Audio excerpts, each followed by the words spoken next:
নমস্কার। সৎকথায় প্রতিদিনের প্রার্থনার ধারাবাহিক অনুধ্যানের ৩৯৩তম পর্বে আপনাদের সকলকে স্বাগত। প্রাণারাম ইউটিউব চ্যানেলের মাধ্যমে সম্প্রচারিত এই অনুষ্ঠানে প্রথমেই আমাদের স্বীয় ইষ্টদেবের চরণে ভুলুণ্ঠিত প্রণতি জানাই।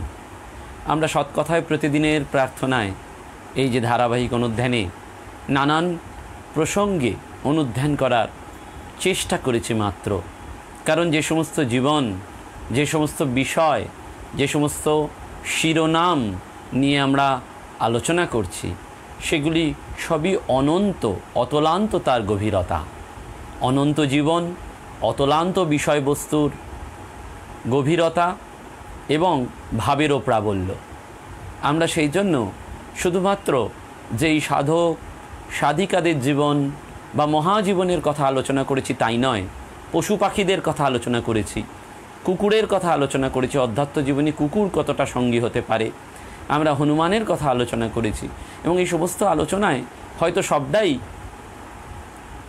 যে পুরোটাই নির্যাস আমরা পেয়েছি তা নয়, কিন্তু এই আলোচনাগুলির মধ্যে থেকে উদ্দেশ্য একটাই, মনটাকে সঞ্জীবিত করা। এবং এই ধরনের আলোচনায় যখন আমরা অধ্যাত্ম জীবনের সাধকদের কথা ভাবি তখন আমাদের বিজ্ঞান সাধকদের কথাও বারবার মনে পড়ে যায়। কারণ সায়েন্স অ্যান্ড রিলিজিয়ান এটি বাহ্যতভাবে আপাত বিরোধের জায়গা বলে মনে হলেও আসলে সেই একই সত্যকে প্রকাশ করার দুটি রূপ। সেজন্য বিজ্ঞানের ছাত্র বা কারিগরি প্রযুক্তিবিদের মানুষ হয়েও অনেককে আমরা দেখতে পাই যারা সুগভীরভাবে এই আধ্যাত্মিক চিন্তনে মগ্ন হওয়ার চেষ্টা করেছেন মাত্র, কারণ এই একই সত্যকে তারা মনে প্রাণে অনুভব করেছেন। যখন পদার্থ বিজ্ঞানের ল্যাবরেটরিতে গিয়ে আমরা সেই অণুপরমাণুগুলোকে খুঁজি, ঠিক তেমনি আধ্যাত্ম বিজ্ঞানের ল্যাবরেটরিতে এসে জীবাত্মা পরমাত্মাকে আমরা একীভূত করার, মিলিত করার চেষ্টা করি। এহেন এমন এক মনীষী যিনি মানব প্রেমিক, যিনি মানব সেবাযজ্ঞে নিজের জীবনটিকে উৎসর্গীকৃত করেছিলেন, তিনি আচার্য প্রফুল্লচন্দ্র রায়। আমরা তাঁর কথা একটু স্মরণ করে নেব, কারণ নইলে আমাদের এই সৎকথায় প্রতিদিনের প্রার্থনার বৃত্তবলয়টি সম্পূর্ণ হবে না। আমরা ধীরে ধীরে ৪০০তম পর্বের দিকে এগিয়ে যাচ্ছি। আমরা জানি না ভগবান আমাদের আর কতদিন কৃপা করবেন, কতদিন শক্তি দেবেন, কিভাবে সাহস দেবেন, কিভাবে অনুপ্রেরণা দেবেন, সেটা আমাদেরও জানা নেই, কারোরই জানা নেই, আমার নিজেরও জানা নেই এবং পবিত্রবাবুরও তো জানা নেই। কিন্তু যাতে বৃত্তবলয়ে এরা বাদ না পড়ে যান, তাই একটি ক্ষুদ্র প্রচেষ্টা এই মানবপ্রেমিক আচার্য প্রফুল্লচন্দ্র রায়কে নিয়ে। এবং যখনই তার কথা মনে পড়ে তখন আমাদের মনে হয় যে বাঙালি মাত্রই আমরা যেমন কবিগুরু রবীন্দ্রনাথ ঠাকুরকে শ্রদ্ধায় স্মরণ করি, তেমনি প্রত্যেক বিজ্ঞান সাধক, যারা বিজ্ঞান সচেতন মানুষ, যারা বিজ্ঞান মনস্ক মানুষ, তারা অবশ্যই আচার্য প্রফুল্লচন্দ্র রায়কে নতমস্তকে তাঁদের শ্রদ্ধাটুকু জানাবেন এবং মননের ক্যানভাসে এদের জীবনের ছবিটাকে বারবার ধরে রাখার চেষ্টা করবেন। আমরা তাই আজকে মানব প্রেমিক, মানব দরদি আচার্য প্রফুল্লচন্দ্র রায়ের কথায় স্মরণ মনন করার চেষ্টা করব। এইটুকুই আমাদের আজকের অভিলাষ। আমরা জানি যে 1861 সাল, যেখানে বাঙালির সকলেরই মনে পড়ে যে এই সময় রবীন্দ্রনাথ ঠাকুরের জন্ম, আর বিজ্ঞানের ছাত্রদের মনে পড়ে এই একই বছরে জন্মগ্রহণ করেছিলেন প্রফুল্লচন্দ্র রায়। এবং এই বছরই জন্মগ্রহণ করেছিলেন কলকাতা বিশ্ববিদ্যালয়ের প্রথম মহিলা স্নাতক কাদম্বিনী গঙ্গোপাধ্যায়, যার কথা আমরা স্মরণ করেছি। পরাধীন ভারতবর্ষ এদের মূল্যায়ন হয়তো সঠিকভাবে করতে পারেননি এবং আজও স্বাধীন ভারতবর্ষ এদের মূল্যায়ন ঠিকভাবে করতে পারছেন না। এবং এই বছর ডাক্তার নীলরতন সরকার, ডাক্তার প্রাণকৃষ্ণ আচার্য, ডাক্তার চুনিলাল বসু, বিশিষ্ট চিকিৎসক, এরা সব জন্মগ্রহণ করেছিলেন। এবং এই সমাজ জীবনের বহু ক্ষেত্রে উজ্জ্বল অবদান রেখেছেন এই প্রফুল্লচন্দ্র। তাঁর মুখ্য পরিচয়, তিনি একজন ব্যতিক্রমী শিক্ষক এবং গবেষক। রাসায়নিক এবং ভেষজ শিল্পোদ্যোগের তিনি এক চিরসেরা পথিকৃৎ।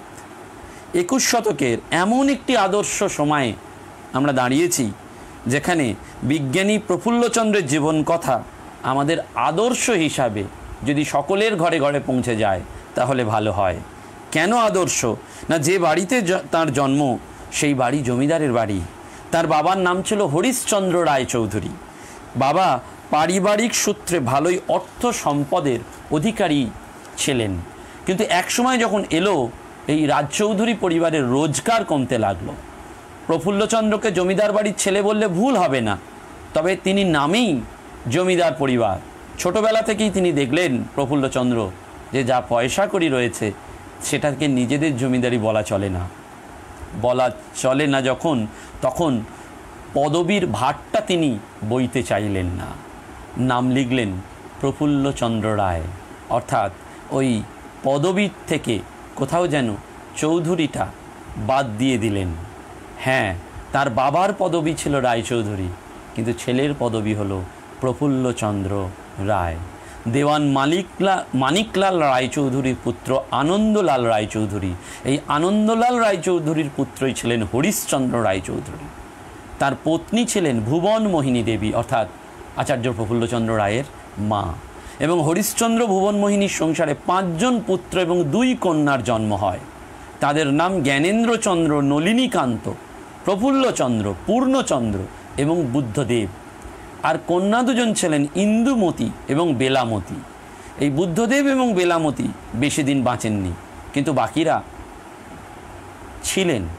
এবং সতীশচন্দ্র পরবর্তীকালে লিখছেন যে সতীশচন্দ্র মিত্র, যিনি যশোহর খুলনার ইতিহাস, এই অনবদ্য একটি ঐতিহাসিক বই, তিনি লিখছেন যে হরিশ্চন্দ্র নিজের 4 পুত্রের শিক্ষার জন্যে খুব অবস্থার অতিরিক্ত ব্যয় করেছিলেন।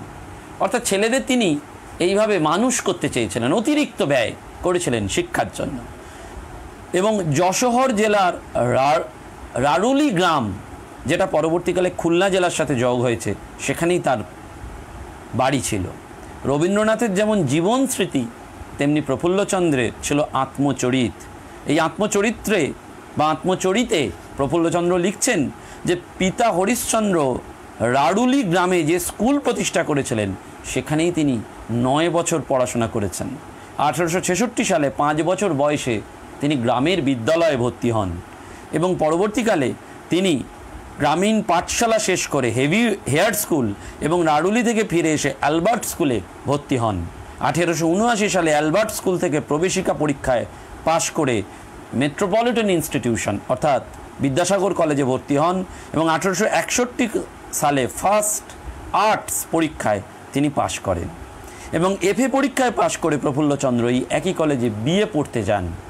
রসায়ন, তখন ওই কলেজে পড়ানোর ব্যবস্থা ছিল না, রসায়নের ক্লাস করতে তিনি প্রেসিডেন্সি কলেজে চলে যেতেন এবং আলেকজান্ডার নেডলারের কাছে তিনি রসায়ন চর্চা করেছেন, পড়েছেন।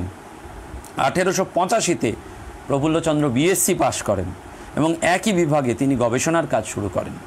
তার আত্মচরিতে তিনি লিখেছেন যে ল্যাবরেটরিতে গবেষণা এবং ইংরেজি, ফরাসি এবং জার্মান ভাষায় লিখিত রসায়ন শাস্ত্র অধ্যয়ন, এতেই তার সময় কাটতে লাগলো। এবং 1887-তে তিনি এডিনবার্গ বিশ্ববিদ্যালয়ের অধীনে ডিএসসি থিসিস জমা দেন। থিসিসের শিরোনাম পরবর্তীকালে proceedings of the Royal Society এডিনবার্গে প্রকাশিত হয় এবং সকলেই তাকে এক বাক্যে ডিএসসি দেওয়ার সুপারিশ করেছিলেন। এবং এই থিসিসটি পরবর্তীকালে কোথাও সংরক্ষিত করা হয়নি, সেটি আমাদের দুঃখ, কিন্তু এই বিশ্ববিদ্যালয় আজও গর্বিত এনার থিসিসের জন্য। এবং ভারতীয়দের মধ্যে এডিনবার্গ বিশ্ববিদ্যালয় থেকে রসায়নে প্রথম যিনি ডিএসসি ডিগ্রি লাভ করেছিলেন তার নাম ছিল অঘোরনাথ চট্টোপাধ্যায়, দ্বিতীয়জন ছিলেন এই প্রফুল্লচন্দ্র। 1887 সালে প্রফুল্লচন্দ্র হোপ পুরস্কার পেয়েছিলেন এবং এডিনবার্গ কেমিক্যাল সোসাইটির সহ সভাপতি হয়েছিলেন। এর ঠিকানা পরবর্তীকালে হয়ে গিয়েছিল বিজ্ঞান কলেজ নানান বইপত্রও তিনি লিখেছেন, সেগুলি আমরা জানি। বিজ্ঞানের গবেষণা, তার বাংলা বইয়ের মধ্যে সরল প্রাণীবিজ্ঞান, নব্য রসায়নবিদ্যা, তাহার উৎপত্তি, জাতিভেদ, পাণ্ডিত্য সমস্যা, অনেক অনেক, সে বলে আমরা শেষ করতে পারবো না। এবং অনেক সংকলিত লেখাও তিনি লিখেছেন। 40 বছর বয়সে তিনি রসায়ন গবেষণায় প্রথম India before and after the mutiny বলে একটি ইতিহাস বিষয়ক রচনা করেছিলেন। শিক্ষা বিষয়েও তিনি বহু লেখা লিখেছেন এবং হিন্দু রসায়নের যে ইতিহাস সেই সম্পর্কে তিনি এক ছাত্রকে বলেছিলেন, যা লিখেছি সারা জীবন বেশিরভাগটাই ছাই ভস্য, তবে মনে হয় হিন্দু রসায়নের ইতিহাস বইয়ের কথা লোকেরা মনে রাখবে। এই সংলাপে তিনি দেখিয়েছিলেন তার বিনয়। ওই যে ঠাকুরের কথা, ভোগাসক্তি ত্যাগ হলে শরীর যাবার সময় তাকেই মনে পড়ে। আসলটা তো এই আসক্তি, সেটি এই ধরনের মানুষদের বিজ্ঞান সাধনার মধ্যে থেকেও একটা সময় যেন এগিয়ে আসে সেই মনন সত্তা। এবং প্রফুল্লচন্দ্রই পৃথিবীর প্রথম বিজ্ঞান ঐতিহাসিক, যিনি শুধু তথ্যের সমাহার ঘটাননি, বরঞ্চ সমাজে বিজ্ঞান এবং প্রযুক্তির বিকাশ ও তার অবক্ষয়ের কারণটি বুঝতে চেয়েছেন। এবং ভারতীয় প্রাচীন সভ্যতায় যে বিজ্ঞান বিকশিত হয়েছিল তার অবক্ষয়ের জন্য তিনি দুটি কারণকে নির্দেশ করেছেন। এক, যেদিন থেকে মাথার কাজ বড় হয়ে উঠল, হাত পায়ের কাজের আর কোনো কাজই রইল না, সেদিন থেকেই বিজ্ঞান এবং প্রযুক্তির অধঃপতন হয়েছে। এবং তারপর নানান দেশের বিজ্ঞান ঐতিহাসিকরাও এই সত্য মেনে নিয়েছেন। এবং তারপরেও তিনি বলেছেন যে শঙ্করাচার্যের প্রচারিত মায়াবাদ মানুষের জিজ্ঞাসার স্পৃহাকে খর্ব করেছে, বিশ্বাসকে বাড়িয়ে তুলেছে। বিশ্বাস দিয়ে বিজ্ঞান হয় না, ফলে ধীরে ধীরে দেশের বিজ্ঞানের ধ্বজা বুজে এসেছে। অর্থাৎ তিনি কোথাও এই যে লজিক্যাল মাইন্ডের কথা বারবার জানিয়ে দিচ্ছেন। এবং রবীন্দ্রনাথের সঙ্গে তার সম্পর্কের একটা মজার দিক রয়েছে। এই মজা তৈরিতে সেতুবন্ধের কাজ করেছিলেন রাজশেখর বসু, পরশুরাম। রাজশেখর বসু ছিলেন প্রফুল্লচন্দ্রের ছাত্র। বেঙ্গল কেমিক্যালে তার অনুপস্থিতি ভাবাই যায় না। সেই সময় তিনি গড্ডালিকা প্রবাহে লিখেছেন, প্রবাসী পত্রিকায় রবীন্দ্রনাথ গড্ডালিকার অসামান্য প্রশংসা করছেন। প্রফুল্লচন্দ্র তখন রবীন্দ্রনাথকে একটি চমৎকার চিঠি লিখে অভিযোগ করেছেন, বলছেন এই বুঝি রবীন্দ্রনাথের প্রশংসায় রাজশেখর হাতছাড়া হয়ে যায়। রবীন্দ্রনাথ চুপ করে রইলেন না, মোক্ষম জবাব দিলেন, নিজের পাড়ায় দেখা হলে দেখে নেওয়ার কথাও হলো। রসিকতাপূর্ণ চিঠি, দুই মনীষীকে চেনা যায়। বলতেই হয় যে প্রফুল্লচন্দ্রের রক্তমজ্জায় একজন উঁচু মানের সাহিত্য রসিক ছিলেন। অর্থাৎ এদের সাহিত্য সৃষ্টির মধ্যে একটা রসবোধ ছিল, যেমন বিজ্ঞান চেতনা তেমনি রসবোধ। এবং প্রকৃতপক্ষে তিনি তার যে স্বপ্ন সন্তান সেটি ছিল বেঙ্গল কেমিক্যালস, আমরা সেটা জানি। এবং সেখানে বেঙ্গল কেমিক্যালসকে বা Bengal chemical and pharmaceutical works সেখানে তিনি তিল তিল করে গড়ে তুলেছিলেন। সালফিউরিক অ্যাসিড তৈরির কারখানা শুরু করেন। তারপর নানান ভেষজ নিজের ঝুলিতে করেই ওষুধের দোকানে তিনি নিয়ে যেতেন। এই কাজে ডাক্তার রাধাগোবিন্দ কর এবং ডাক্তার অমূল্যচরণ বসু তাকে যথেষ্ট সহযোগিতা করেছিলেন বা সহায়তা করেছিলেন। এবং পরবর্তীকালে যখন লোভ মানুষের বেড়ে গিয়েছিল, তখন তিনি এই অর্থলোলুপ শেয়ার হোল্ডারদের আধুনিকরণ মানসিকতার জন্য ছেড়ে আসেন। এবং এই আধুনিকরণের অভাবে মৃতপ্রায় হয়ে গিয়েছিল বেঙ্গল কেমিক্যালস, সেটি আমাদের বারবার দুঃখ দেয়।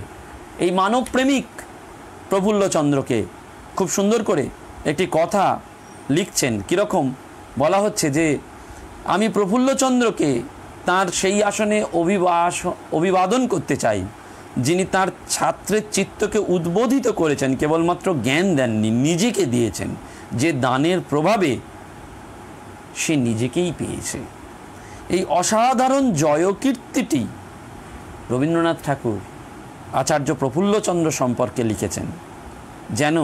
যে কেন না, তিনি ছাত্রদের চিত্তকে শুধু উদ্বোধিত করেছেন তা নয়, তাকে শুধু যে জ্ঞান দিয়েছেন তা নয়, নিজেকে দিয়ে দিয়েছেন। এই সম্পূর্ণ নিজেকে দেওয়ার, অর্থাৎ একজন আদর্শ বিজ্ঞানী, একজন কর্মবীর, একজন সাহিত্য সেবক একজন দানবীর, একজন আদর্শ শিক্ষক, নানান বিশেষণে এই আচার্য প্রফুল্লচন্দ্র রায়কে আমরা বিশেষত্ব বা বিশেষিত করতে পারি।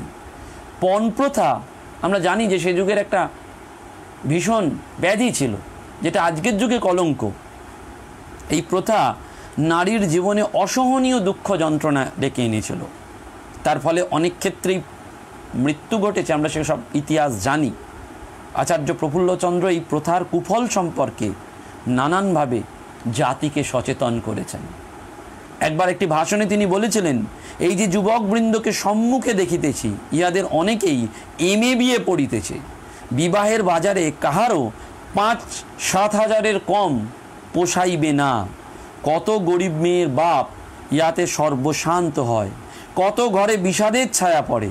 তাই আমি তো বলিয়া থাকি, প্রফুল্লচন্দ্র বলছেন, every unmarried young man of Bengal is a prospective assassinator of a Snehalata.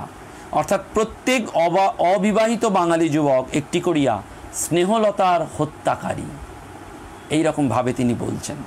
কন্যা দায়গ্রস্ত অসহায় পিতাকে পাত্রপক্ষের পণ নির্বাহের জন্য যেভাবে জর্জরিত হতে হতো সে যুগে, সেটি দেখে প্রফুল্লচন্দ্র দুঃখ পেয়েছেন এবং নির্মূলভাবে তিনি আহ্বান জানিয়েছেন। ঠিক তারই পাশাপাশি ভারতবর্ষের স্ত্রী শিক্ষার উন্নতির জন্য তিনি ভেবেছেন। তার কথায়, স্ত্রী জাতিকে গণ্ডমূর্খ এবং অকেজো পুতুল করে রেখে আমরা সমাজের আধখানা অঙ্গকে পঙ্গু করে রেখেছি। এটি প্রফুল্লচন্দ্রের ব্যাপার। সেই যে স্বামীজির কথা যে একটা পাখায় যেমন পক্ষী উঠতে পারে না, তিনি বলছেন যে আমরা গণ্ডমূর্খ এবং অকেজো পুতুল করে রেখে দিয়েছি, সেটি স্ত্রী শিক্ষার বিষয়ে বা প্রচারে। এবং সেজন্য গান্ধীজি বলছেন, বিরামহীন সেবা, উদ্দীপনা আর আশাবাদের যে দৃষ্টান্ত প্রফুল্লচন্দ্র আমাদের সামনে রেখে গেছেন, তা অবশ্যই আমরা গর্ব করতে পারি। অস্পৃশ্যতা, জাতভেদ প্রথা যেগুলো ছিল সে যুগের সমাজ, আমরা ওকে ছোঁব না, সেই আদি শঙ্করাচার্য ছুঁতে চাইছেন না অদ্বৈত বেদান্তের। সেই যুগে এটা একটা ব্যাধির মতন ছিল। প্রফুল্লচন্দ্র তার বিরুদ্ধেও জয়গান অর্থাৎ করেননি, কিন্তু সেই তার বিরুদ্ধে জয়গান করেছেন, অর্থাৎ করা যাবে না। এবং মানুষের আত্মার অবমাননা করে তাকে যে পশুর স্তরে নামিয়ে দেওয়া হচ্ছে জাতিভেদের মধ্যে, অস্পৃশ্যতার মধ্যে দিয়ে, সেই জন্য প্রফুল্লচন্দ্র বলছেন যে এ ভণ্ডামি আর চলবে না। বরফ খাবো, স্টিমারে বাবুর্চির রান্না খাবো, সাহেবের হোটেলে খাবো, আবার নামাবলিও ঠিক রাখবো, তা তো হয় না। এই ছুঁতমার্গের হাত না এড়াতে পারলে হিন্দু ধর্ম একদিন পৃথিবী থেকে বিলোপ হয়ে যাবে।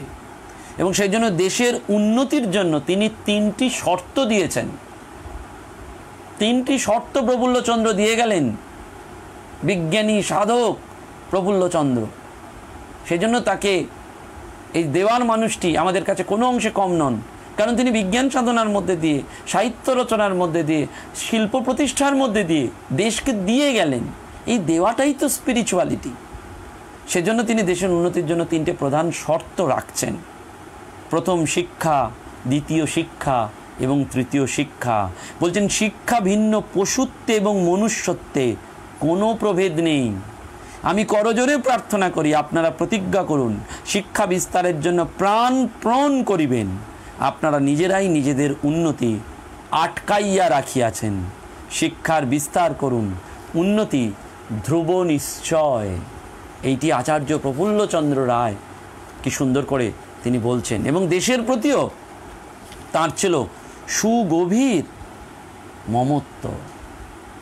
প্রত্যক্ষ রাজনীতির সঙ্গে তিনি কখনোই যুক্ত ছিলেন না। তিনি বলতেন, নরম বা গরম কোনো দলের আমি নই, আবার নরমই হোক বা গরমই হোক, যা কিছু আমার দেশকে যথার্থ উন্নতির পথে এগিয়ে নিয়ে যাবে আমি তাকেই পরম পবিত্র মনে করি। 1919 সালে কলকাতা টাউন হলে যখন দেশবন্ধু চিত্তরঞ্জন দাসের সভাপতিত্বে কুখ্যাত রাউলাট আইনের এক প্রতিবাদ সভা বসে, সেখানে তিনি বলেছিলেন, আমি বৈজ্ঞানিক, গবেষণাগারেই আমার কাজ, কিন্তু এমন সময় আসে যখন বৈজ্ঞানিককেও দেশের আহ্বানে সাড়া দিতে হয়, আমি তাই এই অনিষ্টকর আইনের প্রতিবাদ করিতেছি। এইখানেই মনুষ্যত্ব, যার মান আর হুঁশ আছে সেই প্রকৃত মানুষ। এই যে ঠাকুরের ভাষায়, ঠাকুরের কথায় দেখুন, বৈজ্ঞানিককেও বিজ্ঞানাগার ছেড়ে দেশের কাজে এগিয়ে আসতে হয়, এটা এদের মতন মানুষরা জানিয়ে যাচ্ছেন এবং জীবন দিয়ে করে যাচ্ছেন। এবং সর্বোপরি তিনি ছিলেন আদর্শ মানুষ তৈরির কারিগর। তিনি জীবনে অগণিত ছাত্র তৈরি করেছেন, ছাত্রদের মধ্যে তিনি সম্পূর্ণরূপে নিজেকে উজাড় করে দিয়েছেন। সেই দৃষ্টান্ত পৃথিবীর ইতিহাসে বিরল। তাই প্রেসিডেন্সি কলেজ থেকে অবসর নেবার সময় তিনি একটি সুন্দর কথা বলেছিলেন। কেউ যদি আমাকে জিজ্ঞাসা করেন যে প্রেসিডেন্সি কলেজে আমার কার্যকাল শেষ হইবার সময় আমি কি মূল্যবান সম্পত্তি সঞ্চয় করিয়াছি, তাহা হইলে প্রাচীনকালের কর্নেলিয়ার কথায় আমি উত্তর দিব। তিনি বলছেন, আমি কর্নেলিয়ার মতন রসিকলাল দত্ত, নীলরতন ধর, জ্ঞানচন্দ্র ঘোষ, জ্ঞানেন্দ্রনাথ মুখার্জি প্রভৃতিকে দেখাইয়া বলিতে পারি, এরাই আমার রত্ন। শিক্ষক হিসাবে আচার্যদেবের সার্থকতা এখানেই। উপনিষদে কথিত আছে, যিনি এক তিনি বলেন আমি বহু হব। সৃষ্টির মূলেই এই আত্মবিসর্জনের ইচ্ছা। আচার্য প্রফুল্লচন্দ্র সেই ইচ্ছার নিয়মে, তাই তিনি ছাত্রদের মধ্যে বহু হয়েছেন, নিজের চিত্তকে সঞ্জীবিত করেছেন বহুর চিত্তের মধ্যে। নিজেকে অকৃত্রিমভাবে সম্পূর্ণ দান না করলে এ কখনোই সম্ভবপর হতো না। রবীন্দ্রনাথ ঠাকুর এমনই উদ্ধৃতি করেছেন। তিনি ধনীর সন্তান ছিলেন, জীবনে দুহাত ভরে অর্থ যেমন উপার্জন করেছেন, কিন্তু তেমনি মানব জাতির কল্যাণে সে অর্থ বিলিয়ে দিয়ে গেছেন। 1916 থেকে 1936 কলকাতা বিশ্ববিদ্যালয়ের বিজ্ঞান কলেজের পালিত রসায়নের অধ্যাপক ছিলেন এবং এই সময় তিনি বেতন হিসাবে একটা পয়সাও গ্রহণ করেননি এবং রসায়ন শাস্ত্রের উন্নতি এবং গবেষণার জন্য তিনি সম্পূর্ণ এই অর্থ বিশ্ববিদ্যালয়কে দান করেছেন। এবং তাঁর এই দানের ফলেই কেমিস্ট্রিতে অর্থাৎ রসায়নে নাগার্জুন পুরস্কার চালু হয়। তিনি বিজ্ঞান কলেজের অভ্যন্তরে ইন্ডিয়ান কেমিক্যাল সোসাইটি প্রতিষ্ঠা করেন এবং তাঁর দানের অর্থে আশুতোষ মুখোপাধ্যায় স্মারক পুরস্কার প্রবর্তিত হয়। বেঙ্গল কেমিক্যালে প্রফুল্লচন্দ্রের শেয়ারের মোট মূল্য ছিল 56,000 টাকা। বিধবা এবং অনাথদের জন্য এই টাকা তিনি ট্রাস্টিদের হাতে দান করেন। অর্থাৎ কোনো অংশেই তার এই জীবনবোধটি ছিল। সেজন্য আচার্য জগদীশচন্দ্র বসু বলছেন যে সরল জীবনযাত্রা উচ্চমানের চিন্তাভাবনার সংমিশ্রণ সর্বদাই দুর্লভ। স্যার পিসি রায়ের মধ্যেই দুর্লভ সম্মেলন ঘটেছে, কারণ জীবনের শেষ দিন পর্যন্ত বৃদ্ধ বয়সেও তিনি জামা কাপড় কাচতেন। তিনি ছিলেন মিতব্যয়ী, অবলম্বনকারী, অর্থাৎ নিজের অবলম্বনটা নিজেই করতেন এবং অল্প খরচা করতেন নিজের জন্য। দেখবেন আমরা সব সময় খরচা করি নিজের জন্য, কিন্তু এরা খরচা করেন জগতের জন্য, সকলের জন্য। এবং সেই জন্যেই 1943 সালের 24 এপ্রিল তিনি নিজ ভূমি রাড়ুলিতে প্রদত্ত অন্তিম অভিভাষণে লিখেছিলেন, আজ আমি জীবন মৃত্যুর সন্ধিক্ষণে এসেছি। পৃথিবীর বন্ধন ও মমতা, হাসি, গান সব কিছু আমার কাছে রুদ্ধ হয়ে গেছে। আমার সুদীর্ঘ জীবনে এটুকু বুঝেছি যে আমি এই ধরনীকে ভালোবেসেছি আমার দেশকে, আমার জাতিকে, আমার প্রিয় জন্মভূমিকে। সেই আদর্শ সত্যি সত্যি তার 83 বছরের জীবনেও এই যে অমিতব্যয়িতা তিনি করেননি, পরচর্চা করেননি, পরনির্ভরতা করেননি, সেটি যেন আমাদের কাছে এক পরম আশ্রয়। সেই জন্য বারবার বলা হয় যে মানব সেবাযজ্ঞে এই আচার্য প্রফুল্লচন্দ্র রায় তিনি যেন সেই সেবাযজ্ঞের যূপকাষ্ঠে নিজেকে একেবারে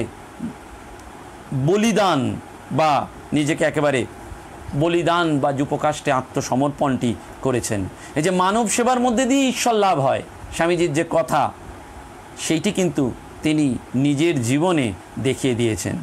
এবং সেই জন্য সেখানে বারবার মনে হয় যে যখন 1921 সালের 26শে সেপ্টেম্বর রামকৃষ্ণ মিশনের সম্পাদক শারদানন্দজি মহারাজ জনসাধারণের কাছে খুলনার বিস্তীর্ণ অঞ্চলের দুর্ভিক্ষ পীড়িতর জন্যে আবেদন জানিয়েছিলেন, তখন সেখানে সমস্ত দায়িত্ব গ্রহণ করা সরকারের পক্ষে বাধ্যতামূলক ছিল, কিন্তু সেই দায়িত্ব গ্রহণ করতে যখন তারা অপারগ ছিলেন তখন আচার্য প্রফুল্লচন্দ্র রায় বহুবার এই উপদ্রুত অঞ্চলে যান এবং সেখানে বারবার একটি বিবৃতি দিয়ে বলেছিলেন অবস্থার আরও অবনতি হবে, লবণাক্ত জলে ক্ষতিগ্রস্ত জমিতে ফসল উৎপাদনের কোনো সম্ভাবনা নেই, আমিও আবেদন রাখছি আপনারা আরও সাহায্য করুন, অর্থাৎ মানুষের জন্য। সেজন্য দেশের মানুষের প্রতি অকৃত্রিম ভালোবাসায় আর্তদের সঙ্গে নিজেকে একাত্ম করে তিনি বম্বে ক্রনিকলে লিখেছিলেন, the distinguished patriot and scientist doctor Acharya has made the Khulna famine almost his own, it is only duty to love for his countrymen. এই বিজ্ঞান বা বিজ্ঞানী ঋষিকল্পকে বিজ্ঞানের যুগেও বারবার প্রণাম করতে ইচ্ছা হয়। রামকৃষ্ণ মিশনের সম্পাদক স্বামী শারদানন্দ মহারাজের বিবৃতি ছিল যে চাল ও ধানের বিতরণের জন্য সপ্তাহে খরচ 600 টাকারও বেশি, পরিস্থিতি অত্যন্ত মর্মান্তিক, বস্ত্রের অভাব প্রকট, নতুন বা পুরাতন বস্ত্র সাদরে গৃহীত হবে এবং সমস্তটা ক্ষেত্রেই এই প্রফুল্লচন্দ্র অকাতরে চেষ্টা করেছেন তাদের পাশে থাকতে। জীবনের শেষ দিন পর্যন্ত তিনি সর্বদা বলতেন, আমার সম্পদ ওই ছাত্ররা, ছাত্রদের মধ্যে এই ঋষিকল্প বিজ্ঞানী যুগে যুগে মানব সেবা যজ্ঞে নিজেকে নিবেদন করলেন। অর্থাৎ বিজ্ঞানের গবেষণাগার শুধু নয়, জানিয়ে দিয়ে গেলেন মানুষের সেবার মধ্যে দিয়ে যে আত্মমুক্তি, যে আত্মবিলয় ঘটে, সেটা শুধুমাত্র ধর্ম আধ্যাত্মিক পুরুষদের নয়, বিজ্ঞানীরাও চাইলে সেই দৃষ্টান্ত স্থাপন করতে পারেন। এই সায়েন্টিফিক মাইন্ড যেন আমাদের তৈরি হয়, আমরা যেন তার সেবাভাবে উদ্বোধিত হতে পারি এবং যারা আজকের বিজ্ঞান সাধক, বিজ্ঞান চর্চা করছেন, তারাও এই সুমহান জীবনের আদর্শকে সামনে রেখে এগিয়ে যেতে পারবেন। এই বিশ্বাস নিয়ে সকলকে প্রণাম জানিয়ে আজকের অনুধ্যানের এখানেই পরিসমাপ্তি। নমস্কার, ধন্যবাদ।